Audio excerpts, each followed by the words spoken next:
Hi everyone, it's Gemma from Grow Your Mindset and welcome to another Mindset and You interview. Today I've got the lovely Tracy Heatley joining us, who's going to be talking about all things mindset. So welcome aboard, Tracy. Lovely to have you with us. Thank you. I'm not going to say too much because we always start off with the person we're interviewing introducing themselves. So tell us a little bit about what you do, who you are, where you come from. It's like blind date. I'm Tracy Heatley, so I'm the Managing Director of Business Over Breakfast Northwest, otherwise known as Bob Clubs, which are networking groups. I run networking groups for business owners throughout Lancashire and Manchester. And then I have another company called Better Networking, and all linked.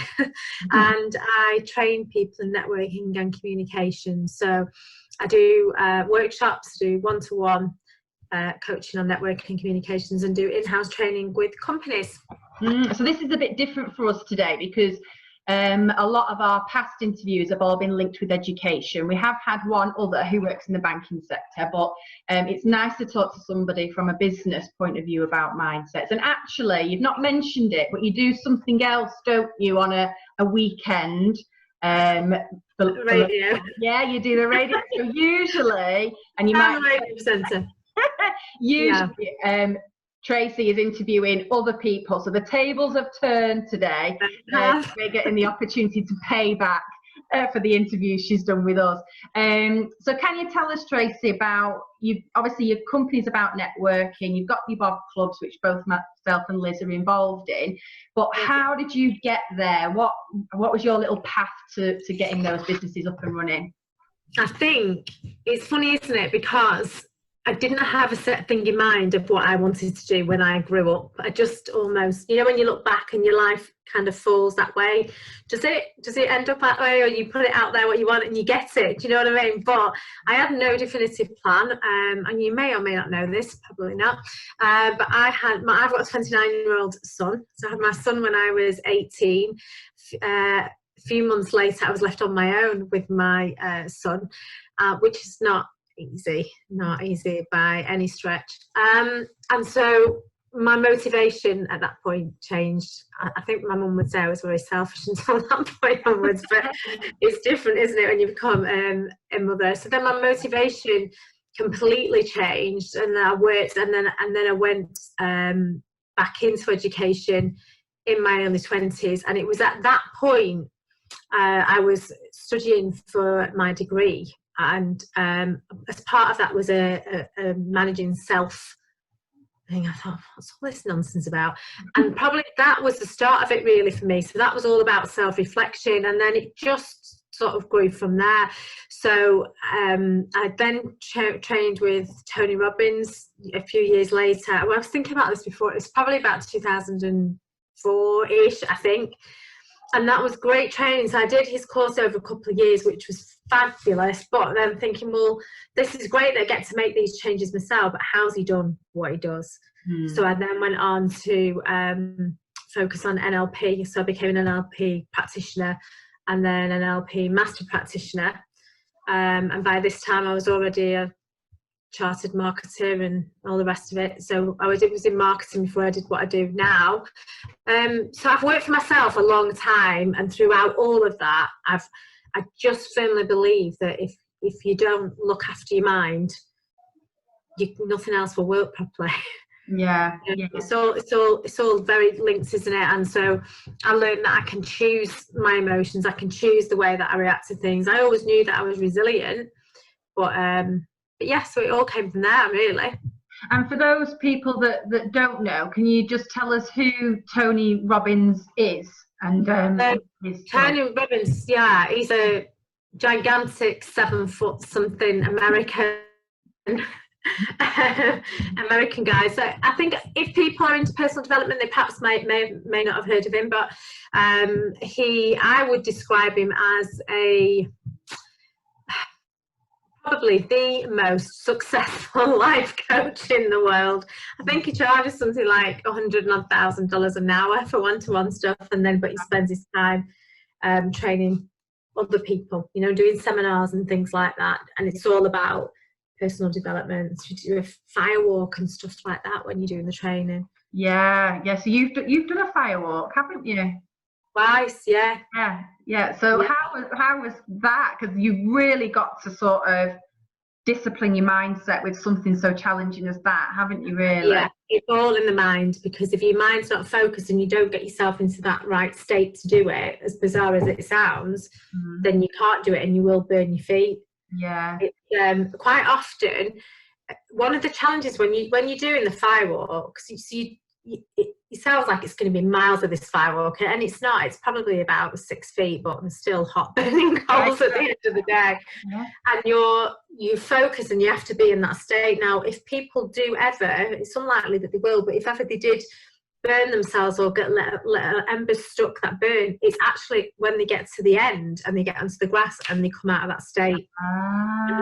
So what they do is when you get to the other side, you wipe your feet, and as you are, somebody's throwing water on your feet straight away. Right. But it's that change of grounding and going onto the grass that makes you change, and then that's what happens. But the second time I did it was when I took my son. So he was 14 and I was letting my son do it. Right. And his school actually let me take him out of school to take him to this event because it was personal development. And that was okay, but I really had to focus on getting myself in that state because I was you're watching them then, aren't you? Yeah, definitely. And then before I knew it, I'm thinking, right, I need to do this. Oh, it's good. Yeah, something to definitely try. I think I'll stick that one in the backpack. The idea is if you can do that, you can do anything. Yeah. So if things times are hard, and you think, well, you know what, I can walk on fire. Yeah, do anything. Absolutely. And I suppose then, in terms of your business with networking, it's about meeting people, it's about getting referrals, it's about building relationships. How do you feel then that your mindset has impacted on your success in that area of work? Probably massive, and also in what I want to do. So if I'm looking at why I do what I do, sorry, my iPad's going off there. Why I do what I do, I just want to help as many people as I can to win business through referrals, because I truly believe that anybody from any business can do that if they've got the right tools and the right mindset. Yeah. So imagine if I mean, you know, you come to my networking events, it's first thing in the morning. If my mindset was, and my eyes are down, my focus is down, and I was miserable, you know, you can lift people up, can't you, with that? It does have an impact. I know some people shake their heads and think, how could you be so jolly first thing in the morning? But it kind of is a bit infectious, isn't it? Yeah, definitely. Yeah, we talk about that all the time in terms of, with the other way, we talk about the bowl of fruit, and you have that peach in the middle that's going moldy, and then the next day it sort of spreads and spreads. And it's the same with having a positive mindset, isn't it? It does definitely spreads. So yeah, that's great. Okay, so in the world of business, so not just in networking, how would you say developing a mindset is, why is it so important to develop these positive mindsets, our growth mindset in business? In my opinion, I really don't think that unless you've got a positive mindset, I don't understand how you can succeed. Although, you know, I was watching Billions last night, and that's just, I've been watching it thinking, I'd rather not have the money, thanks very much, because it's just full of negativity. So I suppose it depends on what your idea of success is, isn't it? If you're not, and what motivates you. But if I didn't have a positive mindset, with, you know, like with anybody, things go wrong in life, you fall down. If you've got the right mindset, you pick yourself up. What does it say? You fall down 7 times, you pick yourself, you know, you just pick yourself up, don't you? 8 times you pick yourself up, and you carry on. And without that, I don't think I would have achieved anywhere near. Yeah, I think we've been looking at the success of people with fixed mindset, and thinking actually of famous people that have quite a fixed mindset. And we were talking about obviously Wimbledon's coming up, and McEnroe in his day was an amazing tennis player, but actually when you look at him, he had this really fixed mindset. He would blame the coach, he'd blame the umpire, he'd blame everybody apart from himself for his performance. and he was really, really successful. So you can have that success, but I think if you've got the positive mindset, surely that's much easier to get to that success than having the fixed mindset, isn't it? It's almost a struggle. Or to be happy with it. Yeah. You know, so yes, you can achieve, but was he happy? Probably not. But if you watch him, I've watched a documentary with him in recently, and he'll openly admit that he behaved like at the time. But now all years have gone by, and his mindset is different. Yeah. And he might be what he would consider achieving less. But he's achieved so much more because he's happy. Yeah, which is part of being successful, isn't it? Is having that. Yeah, you got both, don't you? You know. Definitely. And success is different for everybody, isn't it? You know. Yeah, absolutely. People have different aspirations. It depends on what suits them, doesn't it? Yeah. Now, we talked about that you at Bob Club meetings, like you say, you try and influence the people that go first thing in the morning at 7 o'clock when it's, you know, raining cold and horrible outside. You're that influencer that tries and lifts everybody. But who's influenced you in terms of your mindset? Now, I know you've obviously mentioned Tony Robbins, but was there anybody else in either your personal life or professional that you've really taken some inspiration from? Yeah, I've read so much. I'm always reading and writing. I'm just finished writing a blog today, which is from a Better Networking website. It's got nothing to do with networking whatsoever. It's about the lessons that I've learned in the lockdown, because having a positive mindset doesn't mean that you're positive all the time. No. You know, I'm an NLP master practitioner, but I still have moments where emotions are not what I want them to be. I'm just lucky that I've got the ability to change them. So influences would be, I mean, Tony Robbins was just a small part of it, really. With them, I think Brian Tracy is my favourite author. So Brian Tracy is an American author. So I've read loads of his books, probably more well known for business and sales books. But along with that, it's just a whole raft of personal development. So I used to have CDs in my car that I used to listen to. I listen to audiobooks now because sometimes we know these things, but it doesn't necessarily mean that we're doing them all the time. But if you listen to stuff or certain, same if you listen to certain genres of music, they take you back to a time, don't they? Books that I think are very powerful. So Brian Tracy, Louise Hay.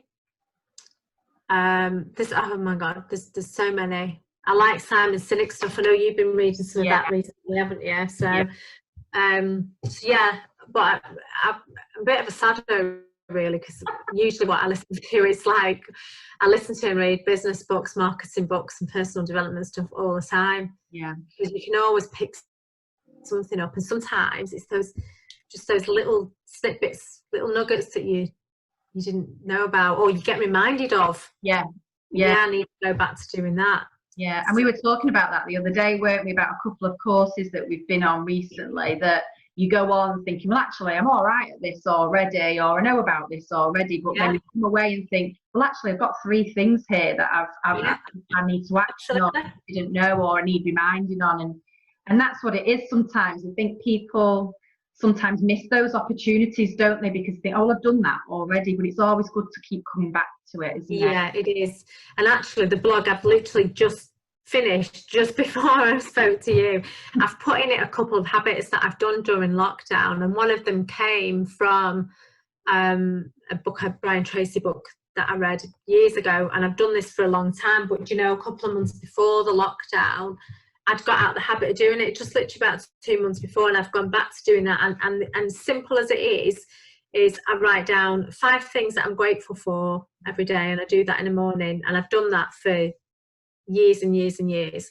But then the other thing is, and I did get this off, this is a lesson that I learned, I can't remember which book it was in, but it's in one of Brian Tracy's books, was writing down at least 10 goals in the present tense every day. So literally write them down every day. So the example I used in my blog was, if you want to drive a particular car, you want to have a particular car, write down I drive. So I drive a Range Rover. I whatever it is. So if you think about your business life and your personal life and do that and split them and write them down, but it's the actual physical writing them down. So there's no good typing them on your laptop. It's to do with the psychology of it embedding in your subconscious. And what happened was, I'm just telling you what's in my blog now, but it doesn't matter. What happened was a couple of weeks ago, I found an old list from years ago of my goals in this manner, in the present tense. And as I looked through it, I thought, within 8 months of writing that list, 75% of them had come true. Right, wow. So because you're almost like, if you do it, your physiology changes and everything, because you're writing it as if you've already got it. Yeah, you're like making a plan, aren't you? And then it's embedded then. Yeah. We talk about, now you said you made your list in the morning, but we often do this with children, but it does apply to adults as well, because we often focus on the negative, don't we? When we look at the day and reflect on the day, we could pinpoint those negative things, and it's much harder to actually think about the good things that have happened in the day. And we talk about that a lot in the sessions that we do, that actually, even if you're finding 1 or 2 positives about your day, you know, that's your focus, and that's a real achievement for your day. And you cannot, like with your list, my daughter has a jar and she picks these cards out. So if she's feeling a bit rubbish, she looks at all these wonderful, lovely things that have actually happened to remind her that positive things do happen. It's not always about the negative. So it's a really good strategy. I would recommend it. So in terms of developing mindset, obviously, apart from having myself and Liz into your business, what else would you recommend to people in getting started with that journey? If they've been thought, actually, we need to work on this, where would you show them to go?